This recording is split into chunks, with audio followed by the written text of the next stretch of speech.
That is where KTVA 11's Liz Raines is standing by live. Liz. Hey, Joe. Well, we're actually up on stage right now because there's so many people here. This is just about the only way to get access to the candidate. As you can see, just a sea of people here. It's standing room only, of course. Everybody here really amped up at what the results show right now because we do see the Republican candidate Mike Dunleavy in a slight lead at this point. People have been cheering. He's been making speeches.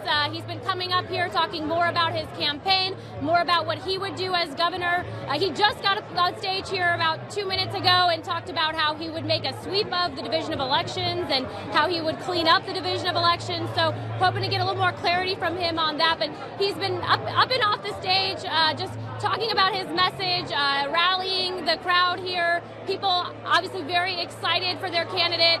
Things are looking good for him at this point, but we've seen in some of the polls that it could come down to the wire, could really come down to those absentee votes. So some people here have told me they've already prepared their staff. People have been working on the campaign, that it could be a really late night and there potentially won't actually have an outcome until all of those absentee ballots are counted, which we know can take a while. So a lot of excitement, but sort of tentative excitement among the crowd here as we still got a lot of precincts to go. Certainly it's going to be a long night, and this crowd here looks like they're prepared to stake it out. All right, Liz, thanks. So Mike Dunleavy with the early lead, but again, lots of precincts still to report. Now we want to go back to Liz Raines, who is live with Mike Dunleavy. Liz. Hey, Joe. Yeah, slim margin here, but Republican candidate Mike Dunleavy in the lead. Of course, crowd very optimistic. How optimistic are you feeling? The numbers look good. I mean, if the numbers hold, we're in. So right now we're feeling pretty good. And you've been getting up on stage here, repeating some of your campaign messages, and you mentioned the Division of Elections. Tell us about that. Well, we just think that everything can be managed better, and the Division of Elections is no exception. People are very concerned about their votes, making sure their votes count. So we're just glad that we've got potentially Lieutenant Governor Kevin Meyer that's going to bird dog the Division of Elections and make sure everything works there. Well, right now we've just got 17% of the precincts reporting. Are you preparing your staff and yourself for a long night?